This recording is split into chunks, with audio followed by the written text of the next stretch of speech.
YouTube, what's going on, man? Right now we're talking about Power Book 3 episode, really the whole season, but specifically I'm talking about episode 9. That was a very solid episode, but it's really gonna get crazy. It's really gonna get crazy. Episode 10, you know what I'm saying?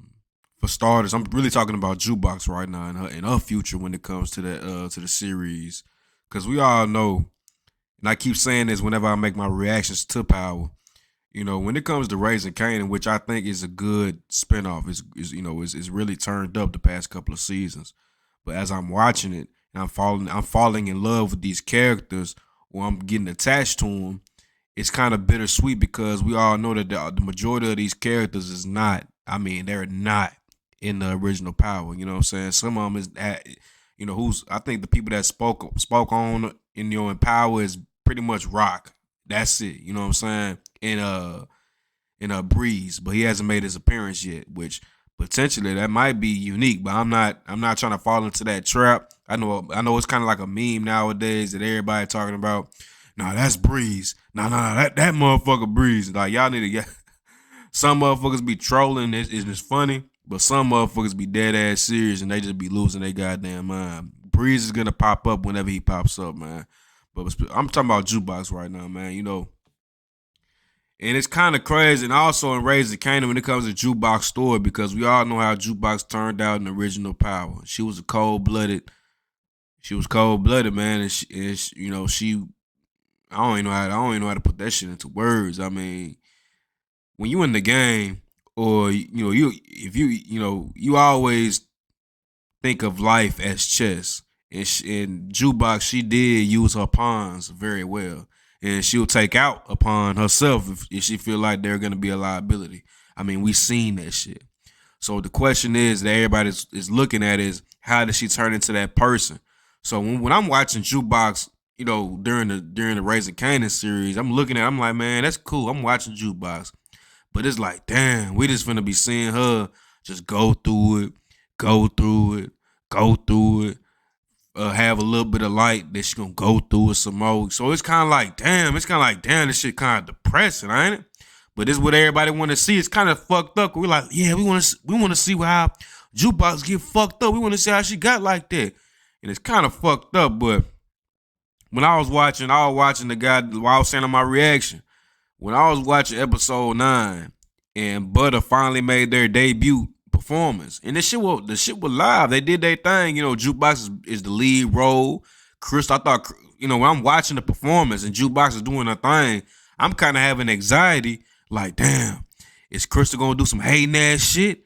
Is old girl, what they call her, the girl next door, whatever the hell they call her, that Kanan was fucking on. Well, he ain't fuck her, but the other girl, was she gonna trip up? Was somebody gonna mess up? I ain't know. I was just kind of nervous throughout the whole performance, and when I was looking, I'm like, man, I really didn't even appreciate the performance at hand because I worry about something bad happening. So they had a good performance. I'm like, yeah, that's cool. You know what I'm saying? They finna get signed by a record label. This shit finna get popping. This shit finna, you know what I'm saying? Whatever. But eventually the boys rolled up and they're like, okay, we finna take Jukebox in for questioning because you got and that's kind of fucked up because Jukebox is just a product of her environment, you know what I'm saying? Even though I thought Jukebox was gonna be in the game, you know what I'm saying, like at least a little bit, but she really ain't. She really just be doing her own thing, and she kind of reminds me of myself. You know what I'm saying? Just kind of doing her own thing. Usually when she usually by herself, she rely on. You know what I'm saying? It's kind of like she she don't be intentionally be trying to separate herself, but she just be doing it. She be in her own world. She got her own goals. She got her own aspirations.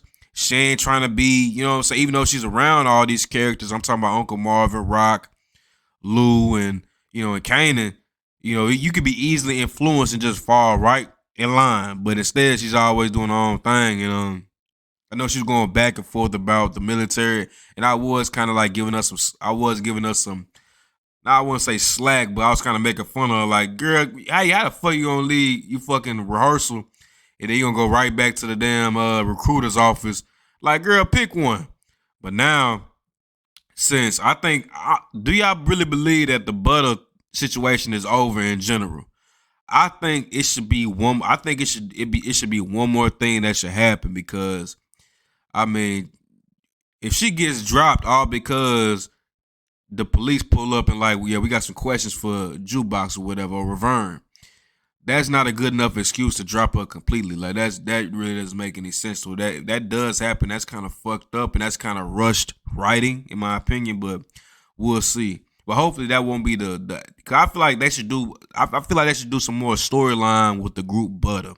We seen a lot so far, but we haven't seen enough. Like let them go on tour a little bit. Like you know what I'm saying.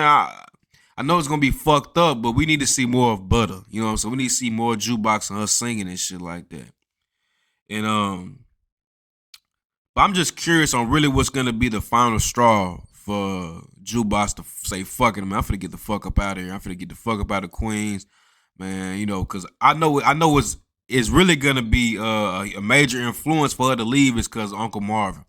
Even though Uncle Marvin is possibly my favorite character in the whole entire show, he's gonna get locked up. You know what I'm saying? Cause he's not mentioned in the original power. He's probably gonna get locked up for life. The question is, how exactly is he gonna get locked up? Is he gonna be is he gonna be caught in an act type deal, or is it just gonna be like the police is gonna have a warrant? They're just gonna arrest his ass on conspiracy or something like that. I mean, we just don't know. And I'm curious on if Jukebox, whenever Uncle Marvin does get locked up, is Jukebox gonna be visiting him? I don't know, man. It's just a whole bunch of things just in the air. You know what I mean? And it's just crazy, man. And how do y'all feel about my take? Like when I'm watching Raising Kanan, I'm enjoying it, but it's like, damn. I mean, I know we watching the story and shit, but all these niggas gonna end up being dead or locked up. You know what I'm saying? So it's kind of. I mean, I know that's the game, but it's just crazy when you just think about it. You put that shit in perspective. But if y'all like the video, man, y'all like the video, comment, subscribe. I apologize because everything I say something with it make that little noise in the microphone. I don't know how to cancel that out. I might have to put a filter over this motherfucker. I really don't know. Y'all just gotta rock out with me. But y'all just like the video, man, and I'm gonna fuck with y'all in the next week. If y'all want some more theories or y'all want me some more topics y'all want me to touch on when it come to power, let me know in the comments below, man. I'll make sure I get to it facts. And I'm out of here. Y'all be smooth.